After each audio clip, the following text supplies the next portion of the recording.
I'm going to tell you about the worst thing I've ever done, and I didn't even do it while I was awake. My name is Jordan Vale. I'm 26 years old, I'm a wedding photographer, and I've been dating Sarah Miller for 3 years. Sarah is perfect. She's smart, organized, beautiful, and the kind of person who makes spreadsheets for vacations. She loves me. I love her. Or I thought I did. The problem is, Sarah has a twin sister, an identical twin sister. Her name is Emma. Emma is everything Sarah isn't. Chaotic, spontaneous, a musician who plays 3 instruments and always smells like wood smoke and vanilla. Where Sarah is steady ground, Emma is a thunderstorm. And from the moment I met them both at a college party 4 years ago, I felt a pull toward Emma that terrified me. But Sarah was the one who asked me out. Sarah was the one who was available, emotionally stable, and interested. So I dated Sarah. I fell in love with Sarah. And I buried whatever strange electricity I felt for Emma so deep I thought it was gone. Until 3 weeks ago. It was a Tuesday morning. I woke up to sunlight streaming through the curtains and Sarah staring at me. Not her usual affectionate morning gaze. She looked confused. Hurt. "What?" I asked, voice raspy with sleep. "You were talking in your sleep last night," she said. I laughed nervously. I do that sometimes. What did I say? Did I order pizza again? No. You said I love you. I reached out to touch her arm. Aw, babe, that's sweet, isn't it? Even sleeping me loves you. She didn't smile. You didn't say it to me, Jordan. My stomach dropped. Who did I say it to? You said, I love you, Emma. The air left the room. Emma? I choked out. Your sister Emma? How many other Emmas do we know? Sarah, I don't know why I said that. Dreams are weird. Random brain firing. It doesn't mean anything. It didn't sound random, Sarah said quietly. You sounded heartbroken, like you were saying goodbye, or confessing something. She stood up and walked to the bathroom, closing the door with a soft click that sounded like a gunshot. I lay in bed, heart pounding so hard I thought it might bruise my ribs, because I knew exactly what dream I'd been having. I'd been dreaming about the family barbecue last weekend, about Emma laughing at one of my jokes, her hand lingering on my arm for a second too long, about the way she looked at me when she thought no one was watching. In the dream, I hadn't pulled away. In the dream, I'd told her. I spent the rest of the day trying to act normal. Texting Sarah at work. She's an architect, very busy, usually responds quickly. She took hours to reply. One word answers. That night we had dinner. The tension was palpable. Are we going to talk about it? I asked finally. There's nothing to talk about, Sarah said, stabbing a piece of broccoli. You had a weird dream. It happens. Unless there's something you need to tell me. No, there's nothing. I love you. Emma is your sister. She's my friend. That's it. Sarah looked at me. Really looked at me. Her eyes were identical to Emma's. Same shape, same color. But the expression was different. Sarah's gaze was assessing. Analytical. Emma's was always hungry. Okay, Sarah said. I believe you. But things changed after that. Subtle things. Sarah stopped initiating affection. She started watching me whenever Emma was mentioned. And then came the family birthday party. It was their dad's 60th. Big gathering at the Miller house. Both twins were there, obviously. They were wearing different outfits. Sarah in a structured dress, Emma in ripped jeans and a vintage band tee. But from the back, with their matching hair, they were indistinguishable. I was in the kitchen getting a drink. I saw who I thought was Sarah standing by the window, looking out at the garden. I walked up behind her, wrapped my arms around her waist, and rested my chin on her shoulder. Hey, beautiful, I whispered, trying to bridge the distance that had grown between us all week. You okay? The body in my arms stiffened, froze. Then she turned around. It wasn't Sarah. It was Emma. For a second, neither of us moved. My arms were still around her waist. Her face was inches from mine. I should have let go immediately. Apologized, stepped back. I didn't. And she didn't push me away. Her eyes searched mine. There was shock there, yes, but also that electricity, that terrifying magnetic pull that had been there for 4 years. "Jordan," she breathed, I thought you were Sarah, did you?" The question hung in the air, heavy, dangerous. I stepped back abruptly, my hands burning where they'd touched her. "I'm sorry. God, Emma, I'm so sorry. The hair might from the back. It's okay," she said. Her voice was shaky. "It happens."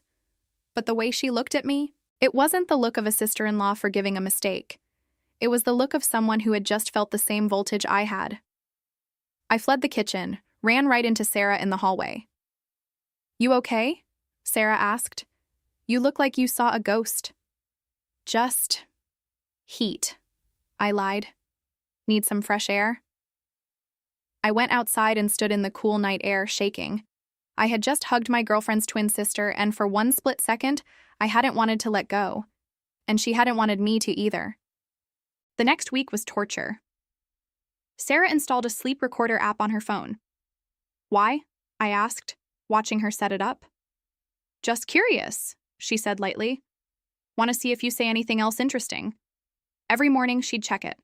Most nights, silence, some snoring, some gibberish. Then, 5 days after the party, she woke me up again. She didn't look sad this time. She looked cold. "Listen to this," she said. She pressed play on her phone. The recording was grainy, but clear enough. My voice sleep-heavy and slurred. "Emma, don't go. Please." Then a pause. "It's always been you. I'm sorry, Sarah. It's always been Emma." The silence in the bedroom was deafening. I looked at Sarah. She wasn't crying. She was packing a bag.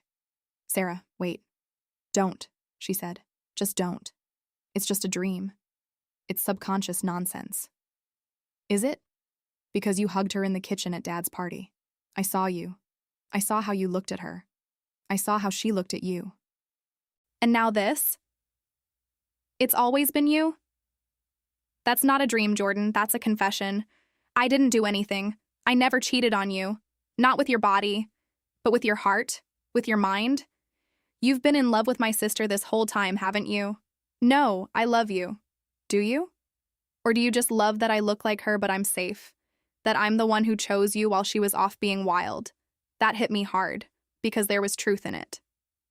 A terrible, jagged truth I hadn't wanted to look at. Sarah zipped her bag. "I'm going to stay at my parents'. Don't call me." She left. I sat on the edge of the bed, the recording playing on a loop in my head. It's always been Emma. 2 days later, there was a knock on my door. It wasn't Sarah, it was Emma. She looked tired. Dark circles under her eyes. She wasn't wearing her usual cool clothes, just sweatpants and a hoodie. "Can I come in?" she asked. I stepped aside. She walked into the living room, didn't sit down, just stood there, wrapping her arms around herself. "Sarah told me," she said, "about the recording, about what you said." I winced. "I'm so sorry, Emma. I never wanted to drag you into this. It's just stress, confusion." "Is it?" She looked at me with those piercing eyes. "Jordan, be honest. For once. Is it just stress? Or is there something real here? Because I need to know. Sarah needs to know. We all need to stop pretending." I looked at her. Really looked at her. The chaotic energy, the vulnerability, the way she made the air in the room feel thinner. "I can't answer that," I whispered. "Why not?" "Because if I say yes, I destroy everything. I lose Sarah. I destroy your relationship with your sister. I become the villain in everyone's story. You're already the villain, Jordan. Sarah hates you right now. She hates me too, just for existing. The damage is done. So tell the truth. Do you love me?" I closed my eyes. "I don't know if it's love," I said. "I haven't let it be love. But I feel something for you. I have since the day we met. That pull, that electricity. I pushed it down because I was with Sarah. Because you were off limits. But it never went away." Emma let out a breath she seemed to have been holding for years. "Me neither," she said softly. My eyes snapped open. "What?" I felt it too. At that party 4 years ago. You walked in and I thought, oh, there she is. But then you started talking to Sarah. And Sarah liked you. And Sarah never likes anyone. So I stepped back. I let her have you. Because that's what sisters do. You stepped back. I stayed away. I dated other people. I tried to be just the cool sister-in-law. But every time we were in the same room, God, Jordan, it was torture. Seeing you with her. Seeing you look at me when you thought I wasn't looking. We stared at each other. The confession hung between us. 4 years of silence broken in 5 minutes. So what now? I asked. Now? Now nothing. What? We can't do this, Jordan. Sarah is my twin. My other half. I can't be with her ex, especially not when the breakup was about me. It would kill her. It would kill our family. Then why did you come here? Why tell me this? Because I needed you to know it wasn't one-sided. I needed to know I wasn't crazy. And I needed to say goodbye. Goodbye? I'm moving. To Chicago. For a while, maybe forever. I can't be here while Sarah is falling apart. And I can't be near you knowing that we both feel this. Emma, don't touch me. If you touch me, I won't be able to leave. She backed away toward the door. Tears were streaming down her face now. You're the right person, Jordan. But in the wrong life. Maybe in another universe we met first. Maybe there, we're happy. But not here. She opened the door, looked back one last time. Take care of yourself. And try to forgive yourself. You didn't choose who you dreamt about. Then she was gone. I stood in the empty apartment, silence pressing in. I had lost Sarah. I had lost Emma. I had blown up an entire family's dynamic because my subconscious couldn't keep a secret. 6 months passed. Sarah and I exchanged emails to sort out the logistics of the breakup. She was cold, professional. She told me she was in therapy, that she and Emma were slowly talking again, but it was hard. I moved to a different part of the city. Focused on work, didn't date anyone. How could I? I had to figure out who I was when I wasn't trying to be the perfect partner to the wrong twin. Then, one rainy Tuesday in November, I was at a coffee shop, editing photos. I looked up, and there she was, Emma. She was in line, wearing a trench coat, hair wet from the rain. She looked older, sadder, but still Emma. She saw me. Froze. For a long moment, nobody moved. The barista called her name, Emma, latte for Emma, snapping the spell. She took her coffee and started to walk toward the door. Then stopped. Turned. Walked over to my table. Hey, she said. Hey, you're still in the city? Yeah, you're back from Chicago? Just visiting. For the holidays. Sarah and we're trying to fix things. That's good. I'm glad. She looked at my laptop screen. A photo of a bride and groom laughing. You still shooting weddings? Yeah. Masochist, I guess. She smiled. A small, sad smile. I miss you, Jordan. The words were quiet, barely audible over the coffee shop noise. I miss you too, Emma. Every day. She hesitated, glanced at the empty chair opposite me. Can I sit? Just for a minute?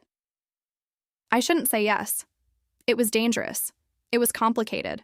Sarah would be furious if she knew. But I looked at Emma. The person my soul had recognized 4 years ago. The person I'd dreamt about until I ruined my life. Yeah, I said. Sit. She sat. We didn't touch. We didn't talk about the future.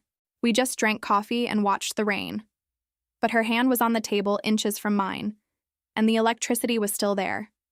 Hummed in the space between our fingers. Maybe in another universe we were happy. But maybe, just maybe, in this one, we could figure out a way to be friends first. To heal. To wait until the wounds weren't so fresh. I didn't know if we'd ever be together. The cost was too high. The pain too recent. But as we sat there, two people who had found each other in the wreckage of a mistake, I knew one thing for sure. I wasn't dreaming anymore. And for the first time in a long time, being awake didn't feel like a nightmare. It felt like a beginning.